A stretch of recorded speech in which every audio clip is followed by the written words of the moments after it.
بسم اللہ الرحمن الرحیم۔ السلام علیکم۔ یہ ویڈیو صحیح بخاری حدیث نمبر 1 سے لے کے حدیث نمبر 30 تک کا مجموعہ ہے۔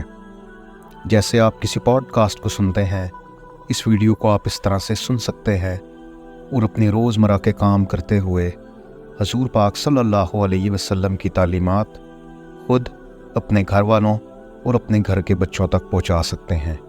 شکریہ۔ صحیح بخاری حدیث نمبر 1۔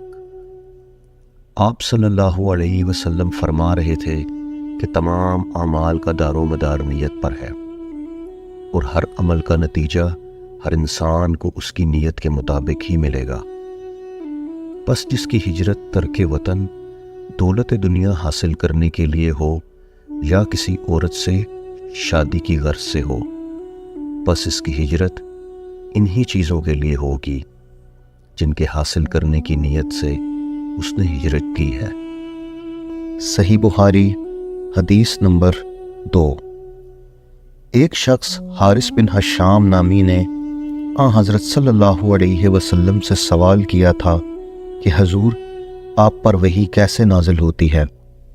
آپ صلی اللہ علیہ وسلم نے فرمایا کہ وحی نازل ہوتے وقت کبھی مجھ کو گھنٹی کی سی آواز محسوس ہوتی ہے، اور وحی کی یہ کیفیت مجھ پہ بہت شاق گزرتی ہے۔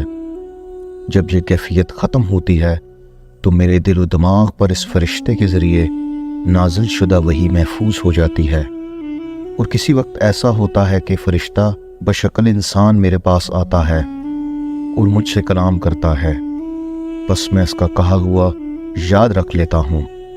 حضرت عائشہ رضی اللہ عنہا کا بیان ہے کہ میں نے سخت کڑاکے کی سردی میں حضرت صلی اللہ علیہ وسلم کو دیکھا ہے کہ آپ صلی اللہ علیہ وسلم پر وحی نازل ہوئی، اور جب اس کا سلسلہ موقوف ہوا تو آپ صلی اللہ علیہ وسلم کی پیشانی پسینے سے شرابور تھی۔ صحیح بخاری حدیث نمبر 3۔ حضرت صلی اللہ علیہ وسلم پر وحی کا ابتدائی دور اچھے سچے پاکیزہ خوابوں سے شروع ہوا۔ آپ خواب میں جو دیکھتے وہ صبح کی روشنی کی طرح صحیح اور سچا ثابت ہوتا۔ پھر من جانب قدرت آپ تنہائی پسند ہو گئے، اور آپ صلی اللہ علیہ وسلم نے غار حرا میں خلوت نشینی اختیار فرمائی، اور کئی دن اور رات وہاں مسلسل عبادت اور یاد الہی و ذکر و فکر میں مشغول رہتے۔ جب تک گھر آنے کو دل نہ چاہتا توشہ ہمراہ لیے ہوئے وہاں رہتے۔ توشہ ختم ہونے پر ہی اہلیہ محترمہ حضرت خدیجہ رضی اللہ عنہا کے پاس تشریف لاتے، اور کچھ توشہ ہمراہ لے کر پھر وہاں جا کر خلوت گزین ہو جاتے۔ یہی طریقہ جاری رہا یہاں تک کہ آپ پر حق منکشف ہو گیا، اور آپ غار حرا میں قیام پذیر تھے کہ اچانک حضرت جبرائیل علیہ السلام آپ کے پاس حاضر ہوئے اور کہنے لگے، اے محمد پڑھو۔ آپ فرماتے ہیں، میں نے کہا کہ میں پڑھنا نہیں جانتا۔ آپ صلی اللہ علیہ وسلم فرماتے ہیں کہ فرشتے نے مجھے پکڑ کر اتنے زور سے بھینچا کہ میری طاقت جواب دے گئی۔ پھر مجھے چھوڑ کر کہا کہ پڑھو۔ میں نے پھر وہی جواب دیا کہ میں پڑھا ہوا نہیں ہوں۔ اس فرشتے نے مجھ کو نہایت ہی زور سے بھینچا کہ مجھ کو سخت تکلیف محسوس ہوئی۔ پھر اس نے کہا کہ پڑھ۔ میں نے کہا میں پڑھا ہوا نہیں ہوں۔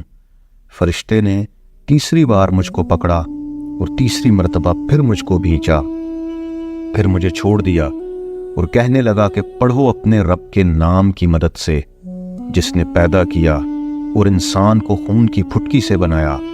پڑھو، اور آپ کا رب بہت ہی مہربانیاں کرنے والا ہے۔ پس یہی آیتیں آپ حضرت جبرائیل علیہ السلام سے سن کر اس حال میں غار حرا سے واپس ہوئے کہ آپ کا دل اس انوکھے واقعے سے کانپ رہا تھا۔ آپ حضرت خدیجہ کے ہاں تشریف لائے اور فرمایا کہ مجھے کمبل اڑا دو، مجھے کمبل اڑا دو۔ لوگوں نے آپ کو کمبل اڑا دیا۔ جب آپ کا ڈر جاتا رہا تو آپ نے اپنی زوجہ محترمہ حضرت خدیجہ رضی اللہ عنہا کو تفصیل کے ساتھ یہ واقعہ سنایا، اور فرمانے لگے کہ مجھ کو اپنی جان کا خوف ہو گیا ہے۔ آپ کی اہلیہ محترمہ حضرت خدیجہ رضی اللہ عنہا نے آپ کی ڈھارس بندھائی اور کہا کہ آپ کا خیال صحیح نہیں ہے، خدا کی قسم آپ کو اللہ کبھی رسوا نہیں کرے گا، آپ تو اخلاق فاضلہ کے مالک ہیں، آپ تو کنبہ پرور ہیں، بے کسوں کا بوجھ اپنے سر پر رکھ لیتے ہیں، مفلسوں کے لیے آپ کماتے ہیں، مہمان نوازی میں آپ بے مثال ہیں، اور مشکل وقت میں آپ امر حق کا ساتھ دیتے ہیں۔ ایسے اوصاف حسنہ والا انسان یوں بے وقت ذلت و خواری کی موت نہیں پا سکتا۔ پھر مزید تسلی کے لیے حضرت خدیجہ رضی اللہ عنہا آپ صلی اللہ علیہ وسلم کو ورقہ بن نوفل کے پاس لے گئیں، جو ان کے چچا زاد بھائی تھے اور زمانہ جاہلیت میں نصرانی مذہب اختیار کر چکے تھے اور عبرانی زبان کے کاتب تھے۔ چنانچہ انجیل کو بھی حسب منشائے خداوندی عبرانی زبان میں لکھا کرتے تھے۔ انجیل سریانی زبان میں نازل ہوئی تھی، پھر اس کا ترجمہ عبرانی زبان میں ہوا۔ ورقہ اس کو لکھتے تھے۔ وہ بہت بوڑھے ہو گئے تھے، یہاں تک کہ ان کی بینائی بھی رخصت ہو چکی تھی۔ حضرت خدیجہ رضی اللہ عنہا نے ان کے سامنے آپ کے حالات بیان کیے اور کہا کہ اے چچا زاد بھائی، اپنے بھتیجے محمد صلی اللہ علیہ وسلم کی زبانی ذرا ان کی کیفیت سن لیجئے۔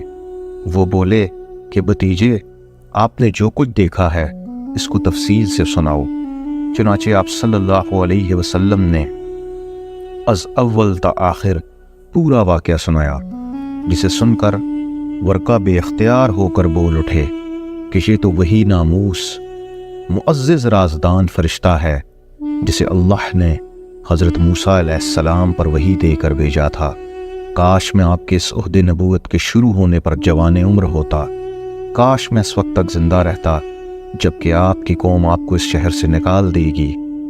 رسول کریم صلی اللہ علیہ وسلم نے یہ سن کر تعجب سے پوچھا کہ کیا وہ لوگ مجھ کو نکال دیں گے، حالانکہ میں تو ان میں صادق و امین مقبول ہوں۔ ورقہ بولا، ہاں یہ سب کچھ سچ ہے، مگر جو شخص بھی آپ کی طرح امر حق لے کر آیا لوگ اس کے دشمن ہی ہو گئے ہیں۔ اگر مجھے آپ کی نبوت کا وہ زمانہ مل جائے تو میں آپ کی پوری مدد کروں گا۔ مگر ورقہ کچھ دنوں کے بعد انتقال کر گئے، پھر کچھ عرصہ تک وحی کی آمد موقوف رہی۔ صحیح بخاری حدیث نمبر 4۔ آپ صلی اللہ علیہ وسلم نے وحی کے رک جانے کے زمانے کے حالات بیان فرماتے ہوئے کہا کہ ایک روز میں چلا جا رہا تھا کہ اچانک میں نے آسمان کی طرف ایک آواز سنی اور میں نے اپنا سر آسمان کی طرف اٹھایا، کیا دیکھتا ہوں کہ وہی فرشتہ جو میرے پاس غار حرا میں آیا تھا وہ آسمان و زمین کے بیچ میں کرسی پر بیٹھا ہوا ہے۔ میں اس سے ڈر گیا اور گھر آنے پر میں نے پھر کمبل اوڑھنے کی خواہش ظاہر کی۔ اس وقت اللہ پاک کی طرف سے یہ آیات نازل ہوئیں، اے لحاف اوڑھ کر لیٹنے والے، اٹھ کھڑا ہو اور لوگوں کو عذاب الہی سے ڈرا اور اپنے رب کی بڑائی بیان کر اور اپنے کپڑوں کو پاک صاف رکھ اور گندگی سے دور رہ۔ اس کے بعد وہی تیزی کے ساتھ پے در پے آنے لگی۔ اس حدیث کو یحییٰ بن بکیر کے علاوہ لیث بن سعد سے عبداللہ بن یوسف اور ابو صالح نے بھی روایت کیا ہے، اور عقیل کے علاوہ زہری سے ہلال بن رواد نے بھی روایت کیا ہے۔ یونس اور معمر نے اپنی روایات میں لفظ فوادہ کی جگہ بوادہ نقل کیا ہے۔ صحیح بخاری حدیث نمبر 5۔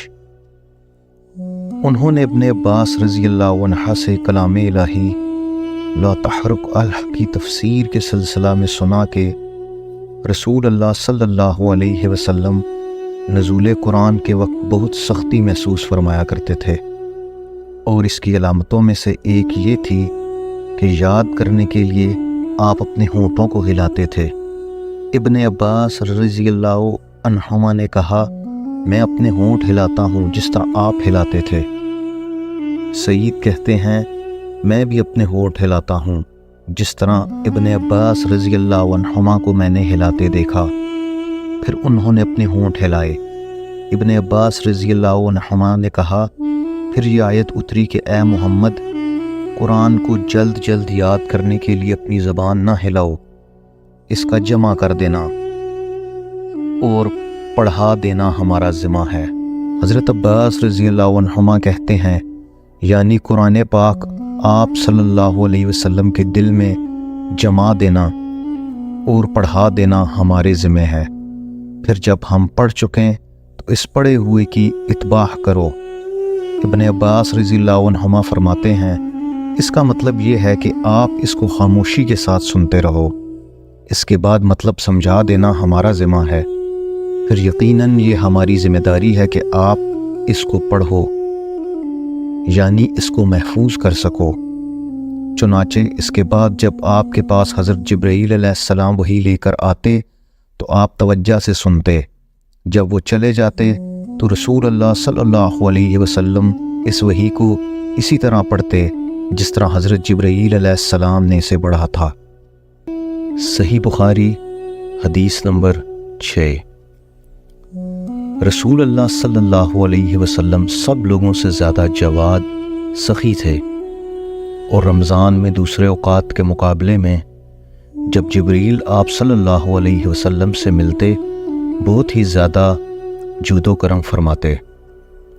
جبریل علیہ السلام رمضان کی ہر رات میں آپ صلی اللہ علیہ وسلم سے ملاقات کرتے اور آپ صلی اللہ علیہ وسلم کے ساتھ قرآن کا دورہ کرتے۔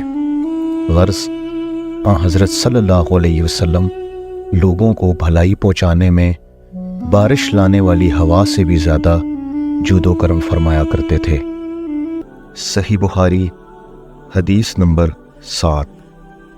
ہرقل شاہ روم نے ان کے پاس قریش کے قافلے میں ایک آدمی بلانے کو بھیجا، اور اس وقت یہ لوگ تجارت کے لیے ملک شام گئے ہوئے تھے، اور یہ وہ زمانہ تھا جب رسول اللہ صلی اللہ علیہ وسلم نے قریش اور ابو سفیان سے ایک وقتی عہد کیا ہوا تھا۔ جب ابو سفیان اور دوسرے لوگ ہرقل کے پاس ایلیا پہنچے جہاں ہرقل نے دربار طلب کیا تھا، اس کے گرد روم کے بڑے بڑے لوگ، علماء، وزراء، امراء بیٹھے ہوئے تھے۔ ہرقل نے ان کو اور اپنے ترجمان کو بلوایا، پھر ان سے پوچھا کہ تم میں سے کون شخص مدعی رسالت کا زیادہ قریبی عزیز ہے؟ ابو سفیان کہتے ہیں کہ میں بول اٹھا کہ میں ان کا سب سے زیادہ قریبی رشتہ دار ہوں۔ یہ سن کر ہرقل نے حکم دیا کہ اس کو ابو سفیان کو میرے قریب لا کر بٹھاؤ اور اس کے ساتھیوں کو اس کی پیٹھ کے پیچھے بٹھا دو۔ پھر اپنے ترجمان سے کہا کہ ان لوگوں سے کہہ دو کہ میں ابو سفیان سے اس شخص کے یعنی محمد صلی اللہ علیہ وسلم کے حالات پوچھتا ہوں، اگر یہ مجھ سے کسی بات میں جھوٹ بول دے تو تم اس کا جھوٹ ظاہر کر دینا۔ ابو سفیان کا قول ہے کہ خدا کی قسم اگر مجھے یہ غیرت نہ آتی کہ یہ لوگ مجھ کو جھٹلائیں گے تو میں آپ صلی اللہ علیہ وسلم کی نسبت ضرور غلط گوئی سے کام لیتا۔ خیر، پہلی بات جو ہرقل نے مجھ سے پوچھی وہ یہ کہ اس شخص کا خاندان تم لوگوں میں کیسا ہے؟ میں نے کہا وہ تو بڑے اونچے عالی نسب والے ہیں۔ کہنے لگا اس سے پہلے بھی کسی نے تم لوگوں میں ایسی بات کہی تھی؟ میں نے کہا نہیں۔ کہنے لگا اچھا، اس کے بڑوں میں کوئی بادشاہ ہوا ہے؟ میں نے کہا نہیں۔ پھر اس نے کہا بڑے لوگوں نے اس کی پیروی اختیار کی ہے یا کمزوروں نے؟ میں نے کہا نہیں، کمزوروں نے۔ پھر کہنے لگا اس کے تابع دار روز بڑھتے جاتے ہیں یا کوئی ساتھی پھر بھی جاتا ہے؟ میں نے کہا نہیں۔ کہنے لگا کیا اپنے اس دعوی نبوت سے پہلے کبھی کسی بھی موقع پر اس نے جھوٹ بولا ہے؟ میں نے کہا نہیں، اور اب ہماری اس سے صلح کی ایک مقررہ مدت ٹھہری ہوئی ہے، معلوم نہیں وہ اس میں کیا کرنے والا ہے۔ ابو سفیان کہتے ہیں میں اس بات کے سوا اور کوئی جھوٹ اس گفتگو میں شامل نہ کر سکا۔ ہرقل نے کہا کیا تمہاری اس سے کبھی لڑائی بھی ہوتی ہے؟ ہم نے کہا ہاں۔ بولا پھر تمہاری اور اس کی جنگ کا کیا حال ہوتا ہے؟ میں نے کہا لڑائی ڈول کی طرح ہے، کبھی وہ ہم سے میدان جنگ جیت لیتے ہیں اور کبھی ہم ان سے جیت لیتے ہیں۔ ہرقل نے پوچھا، وہ تمہیں کس بات کا حکم دیتا ہے؟ میں نے کہا، وہ کہتا ہے کہ صرف ایک اللہ ہی کی عبادت کرو، اس کا کسی کو شریک نہ بناؤ، اور اپنے باپ دادا کی شرک کی باتیں چھوڑ دو، اور ہمیں نماز پڑھنے، سچ بولنے، پرہیزگاری اور صلح رحمی کا حکم دیتا ہے۔ یہ سب سن کر پھر ہرقل نے اپنے ترجمان سے کہا کہ ابو سفیان سے کہہ دے کہ میں نے تم سے اس کا نسب پوچھا تو تم نے کہا کہ وہ ہم میں عالی نسب ہے، اور پیغمبر اپنی قوم میں عالی نسب ہی بھیجے جایا کرتے ہیں۔ میں نے تم سے پوچھا، دعوی نبوت کی یہ بات تمہارے اندر اس سے پہلے کسی اور نے بھی کہی تھی؟ تو تم نے جواب دیا کہ نہیں۔ تب میں نے اپنے دل میں کہا کہ اگر یہ بات اس سے پہلے کسی نے کہی ہوتی تو میں سمجھتا کہ اس شخص نے بھی اس بات کی تقلید کی ہے جو پہلے کہی جا چکی ہے۔ میں نے تم سے پوچھا کہ اس کے بڑوں میں کوئی بادشاہ بھی گزرا ہے؟ تم نے کہا کہ نہیں۔ تو میں نے دل میں کہا کہ ان بزرگوں میں سے کوئی بادشاہ ہوا ہوگا تو کہہ دوں گا کہ وہ شخص اس بہانہ اپنے آباء و اجداد کی بادشاہت اور ان کا ملک دوبارہ حاصل کرنا چاہتا ہے۔ اور میں نے تم سے پوچھا کہ اس بات کے کہنے یعنی پیغمبری کا دعویٰ کرنے سے پہلے تم نے کبھی اس کو دروغ گوئی کا الزام لگایا ہے؟ تم نے کہا کہ نہیں۔ تو میں نے سمجھ لیا کہ جو شخص آدمیوں کے ساتھ دروغ گوئی سے بچے وہ اللہ کے بارے میں کیسے جھوٹی بات کہہ سکتا ہے۔ اور میں نے تم سے پوچھا کہ بڑے لوگ اس کے پیرو ہوتے ہیں یا کمزور آدمی؟ تم نے کہا کمزوروں نے اس کی اتباع کی ہے۔ تو دراصل یہی لوگ پیغمبروں کے متبعین ہوتے ہیں۔ اور میں نے تم سے پوچھا کہ اس کے ساتھی بڑھ رہے ہیں یا کم ہو رہے ہیں؟ تم نے کہا کہ وہ بڑھ رہے ہیں۔ اور ایمان کی کیفیت یہی ہوتی ہے حتیٰ کہ وہ کامل ہو جاتا ہے۔ اور میں نے تم سے پوچھا کہ آیا کوئی شخص اس کے دین سے ناخوش ہو کر مرتد بھی ہو جاتا ہے؟ تم نے کہا نہیں۔ تو ایمان کی خاصیت بھی یہی ہے، جن کے دلوں میں اس کی مسرت رچ بس جائے وہ اس سے لوٹا نہیں کرتے۔ اور میں نے تم سے پوچھا کہ آیا وہ کبھی عہد شکنی کرتے ہیں؟ تم نے کہا نہیں۔ پیغمبروں کا یہی حال ہوتا ہے، وہ عہد کی خلاف ورزی نہیں کرتے۔ اور میں نے تم سے کہا کہ وہ تم سے کس چیز کے لیے کہتے ہیں؟ تم نے کہا وہ حکم دیتے ہیں کہ اللہ کی عبادت کرو، اس کے ساتھ کسی کو شریک نہ ٹھہراؤ، اور تمہیں بتوں کی پرستش سے روکتے ہیں، سچ بولنے اور پرہیزگاری کا حکم دیتے ہیں۔ لہٰذا اگر یہ باتیں جو تم کہہ رہے ہو سچ ہیں تو عنقریب وہ اس جگہ کا مالک ہو جائے گا جہاں میرے یہ دونوں پاؤں ہیں۔ مجھے معلوم تھا کہ وہ پیغمبر آنے والا ہے، مگر مجھے یہ معلوم نہیں تھا کہ وہ تمہارے اندر ہوگا۔ اگر میں جانتا کہ اس تک پہنچ سکوں گا تو اس سے ملنے کے لیے ہر تکلیف گوارا کرتا۔ اگر میں اس کے پاس ہوتا تو اس کے پاؤں دھوتا۔ ہرقل نے رسول اللہ صلی اللہ علیہ وسلم کا وہ خط منگایا جو آپ نے دہیہ کلبی رضی اللہ عنہ کے ذریعے حاکم بصرہ کے پاس بھیجا تھا، اور اس نے وہ ہرقل کے پاس بھیج دیا تھا۔ پھر اس کو پڑھا تو اس میں لکھا تھا، اللہ کے نام کے ساتھ جو نہایت مہربان اور رحم والا ہے، اللہ کے بندے اور اس کے پیغمبر محمد صلی اللہ علیہ وسلم کی طرف سے یہ خط ہے شاروم کے لیے، اس شخص پر سلام ہو جو ہدایت کی پیروی کرے۔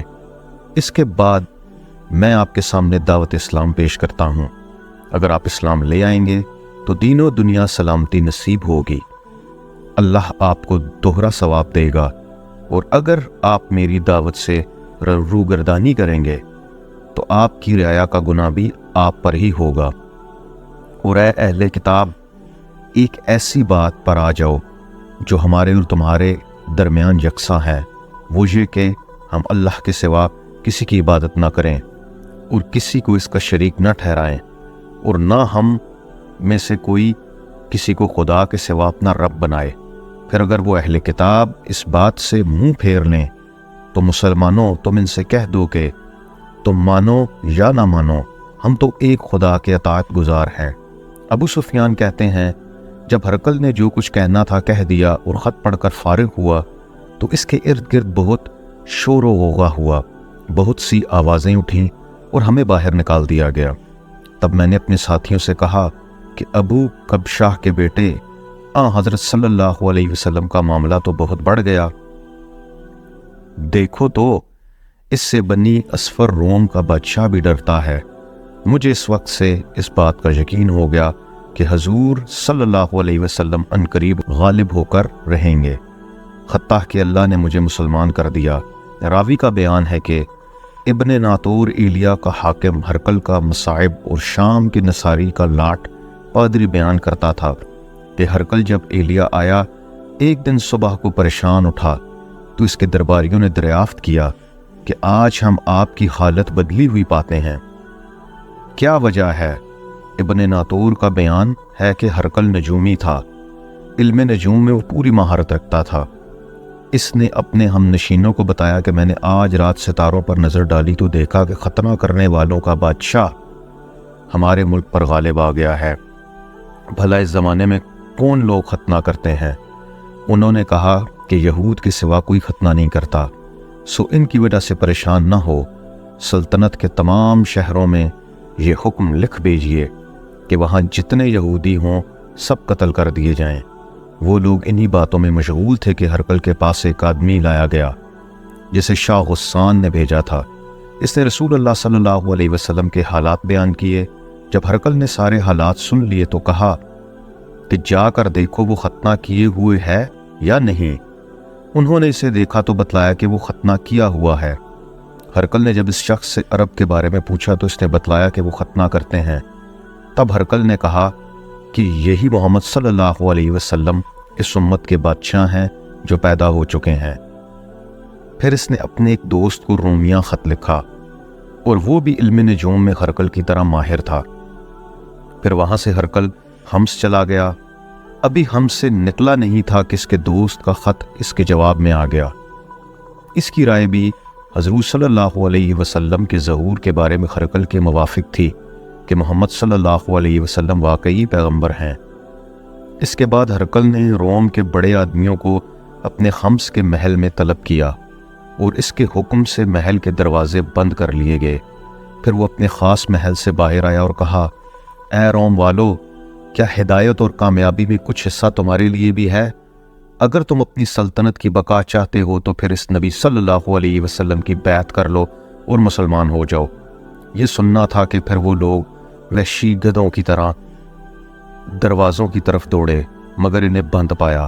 آخر جب ہرقل نے اس بات سے ان کی یہ نفرت دیکھی اور ان کے ایمان لانے سے مایوس ہو گیا تو کہنے لگا کہ ان لوگوں کو میرے پاس لاؤ۔ جب وہ دوبارہ آئے تو اس نے کہا، میں نے جو بات کہی تھی اس سے تمہاری دینی پختگی کی آزمائش مقصود تھی، سو وہ میں نے دیکھ لی۔ تب یہ بات سن کر وہ سب کے سب اس کے سامنے سجدے میں گر پڑے اور اس سے خوش ہو گئے۔ بالآخر ہرقل کی آخری حالت یہی رہی۔ ابو عبداللہ کہتے ہیں کہ اس حدیث کو صالح بن کیسان، یونس اور معمر نے بھی زہری سے روایت کیا ہے۔ صحیح بخاری حدیث نمبر 8۔ رسول اللہ صلی اللہ علیہ وسلم نے فرمایا، اسلام کی بنیاد 5 چیزوں پر قائم کی گئی ہے۔ اول، گواہی دینا کہ اللہ کے سوا کوئی معبود نہیں اور بے شک حضرت محمد صلی اللہ علیہ وسلم اللہ کے سچے رسول ہیں، اور نماز قائم کرنا اور زکوٰۃ دینا اور حج کرنا اور رمضان کے روزے رکھنا۔ صحیح بخاری حدیث نمبر 9۔ آپ صلی اللہ علیہ وسلم نے فرمایا کہ ایمان کی 60 سے کچھ اوپر شاخیں ہیں اور حیا، شرم بھی ایمان کی ایک شاخ ہے۔